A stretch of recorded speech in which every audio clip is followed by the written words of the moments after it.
Nos próximos dias, o eleitor brasileiro volta às urnas para escolher quem será o presidente da República dos próximos anos. E nós aqui do programa Argumento estamos ouvindo os senadores que fazem uma análise, um balanço desse primeiro turno das eleições e fala das suas expectativas para esse segundo turno. Quem conversa conosco agora sobre o assunto é o senador Jorge Viana, ele que é vice-presidente aqui do Senado Federal. Senador, muito obrigada pela sua presença aqui no nosso programa.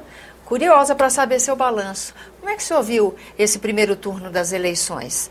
Olha, primeiro, uma coisa importante de ser registrada, com menos judicialização da política. Eu acho que foi a condução do presidente do TSE e toda a equipe foi muito acertada. Sem aquela coisa midiática, sem aquelas ações que eu entendo não devem fazer parte, menos polícia na rua, e não tivemos abusos que a gente pudesse identificar. Porque na eleição de 2010 parecia que, eu fiz vários discursos aqui, que a maior autoridade da eleição era a polícia. Polícia para todo lado, tinha o fardado para todo lado. Quando no dia da eleição, as grandes autoridades são os eleitores e depois os que estão candidatos, né, junto através de seus partidos. Então, o Brasil está de parabéns. Cada eleição a gente consolida mais a nossa democracia com o cidadão exercendo o direito ao voto. Volto a afirmar, a ausência que nós temos ainda de uma reforma política que nos dê condição, que tenha menos partidos, que tenha um espaço mais adequado e as regras mais bem definidas, espaço mais adequado para uso de dinheiro, quer dizer, eu sou contra esse abuso que tem de gasto em campanha. Tem um projeto tramitando aqui que proíbe doação de empresa. Para mim, tem que ser só quem participa da eleição é que pode se envolver no processo eleitoral. E empresa não tem nada a ver com a eleição, tem que ser eleitor e os partidos, os candidatos, né? Então, isso para mim ainda falta.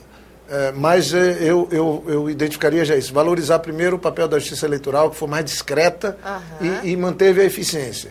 Segundo, o Brasil amadurece. Nós tivemos uma eleição presidencial, por mais que alguns reclamem do debate, mas com candidatos de muita qualidade, né? Marina, assim, na disputa, o colega Écio e a nossa presidenta Dilma, que é a nossa candidata. Então, eu acho que... O senhor até mencionou em plenário que, na sua opinião, o primeiro turno já teve um segundo turno junto, né? Foi isso, senador? Foi um embate, tendo em vista a morte do Eduardo Campos, a Marina virou candidata, foi aquela onda pró-Marina.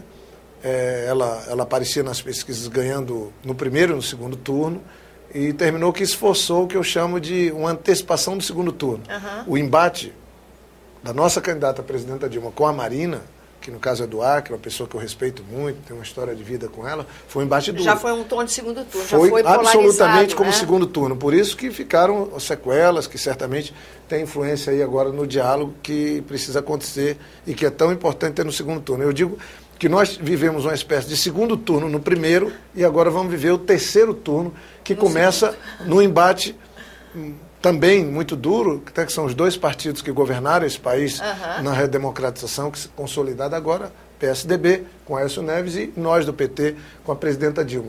E eu acho que isso vai, de alguma maneira, explicitar mais o que fez o PSDB quando governou, como é que tratou a economia, como é que foram as taxas de juros, como é que era o desemprego, como é que eram as políticas sociais, como é que era a educação, saúde e segurança. E agora, no nosso governo, que nós defendemos, tivemos grandes avanços com Lula e com Dilma. Então, esse embate, o Brasil tem que debater o passado para poder a gente pensar o que tem que ser valorizado no futuro. Senador, na sua primeira resposta, a gente já esbarrou nesse problema de como seria esse processo de representação da sociedade se houvesse uma reforma política. Nós aumentamos o número de legendas no Congresso Nacional.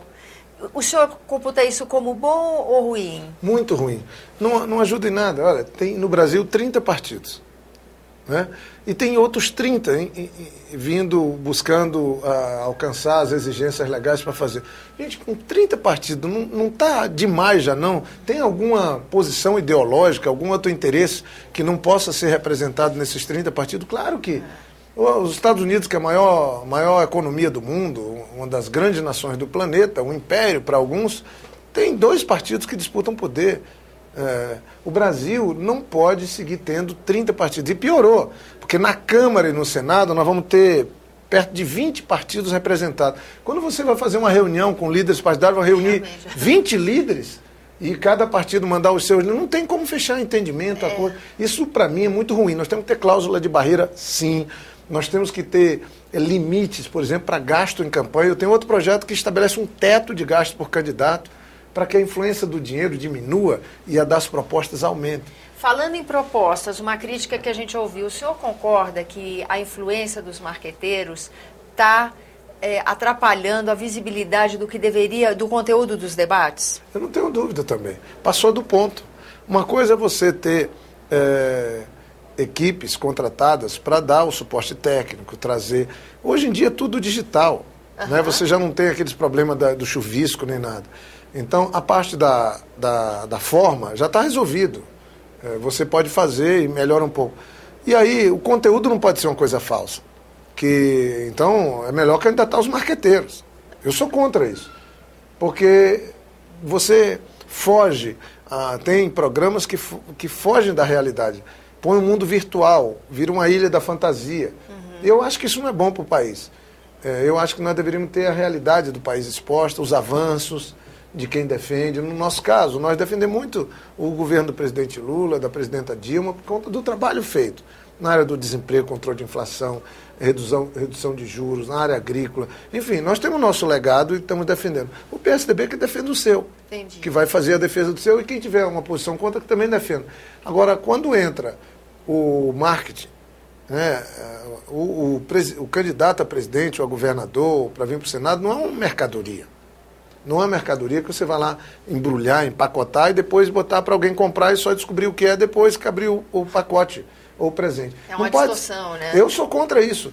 Deveríamos ter. E eu acho que a ausência desse abuso econômico vai limitar, porque você hoje, ainda no Brasil, esse ano menos uma parte, mas você, para ser candidato, tem que ter duas bancas. Uma banca de dinheiro para pagar o marketing e financiar a campanha, e uma outra banca de advogados. Eu acho isso muito ruim. Realmente.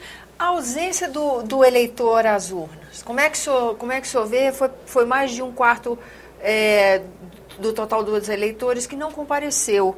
Como é que o senhor vê esse número tão alto, senador? Com alguma preocupação, mas como parte do jogo democrático, porque eu acho que a política no país está... Em prática, isso quer dizer que o voto parou de ser obrigatório? Quer dizer, a sociedade começou a tratar o voto como não obrigatório? Não. Eu acho que aí as pessoas têm que entender que o voto é obrigatório. Mas eu penso que alguns, como tem segundo turno, vão se regularizar, porque basta votar agora, vai estar numa situação e depois justifica.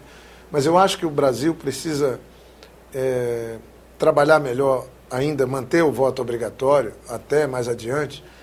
Nós temos aí uma desmoralização muito grande também da democracia representativa, os questionamentos feitos, inclusive a nossa casa aqui, o Senado, a Câmara, aos parlamentos, é uma coisa muito ruim. Nós temos que resgatar o respeito da sociedade com o Congresso, com as casas legislativas e com essa democracia representativa. Para isso nós temos que dar exemplo. A reforma política acontecendo, ela nos ajuda a isso. Tem uma quase desmoralização de partidos políticos, são 30. Aí você tem uma eleição para presidente que tem candidatos que são cartoriais, vão fazer pessoas rirem. Isso não tem sentido.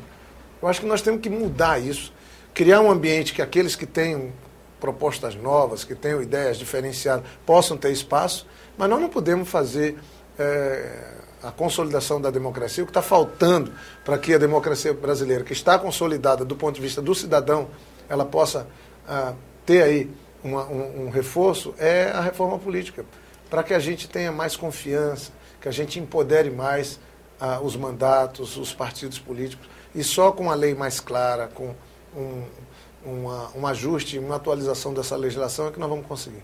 O senhor acha que vai ter ambiente para isso no começo do ano que vem? Não, eu continuo achando que se for depender dos políticos, da política convencional, nós não vamos ter reforma política nunca. O que deve startar esse processo? Para mim, a reforma política só vai acontecer quando vier um processo de fora para dentro. De dentro para fora não vai acontecer. Então a sociedade tem que pressionar. Ficou recado para quem nos ouve. A sociedade tem que pressionar. Com certeza. Por isso que eu acho que tinha que ter uma consulta, você tem que ter uma ação que venha de fora para dentro. Uma forma da sociedade legitimar essa vontade, né? E exigir que se coloque.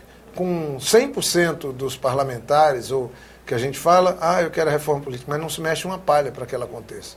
Né? E quando a gente fala na sociedade, a ampla maioria também quer. Então, esse é um tema, que é um dever de casa de quem foi eleito agora ou de quem já estava eleito.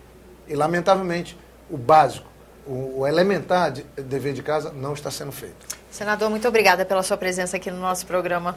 Eu que agradeço e espero, sinceramente, que a gente possa ter um bom segundo turno, que a gente possa ter bons debates e que o Brasil siga crescendo com mais essa eleição que vai definir no próximo dia 26 o destino do Brasil e de vários estados que estão no segundo turno, como é o caso do Acre com o Tião Viana e o Márcio Bittar. É isso aí. A você que nos acompanha, agradeço a atenção. Esse é o programa Argumento. Eu sou Tânia Horman e você pode participar do nosso trabalho enviando sugestões e críticas para o número de telefone e endereço eletrônico que estão disponíveis aí na sua tela. Até a próxima.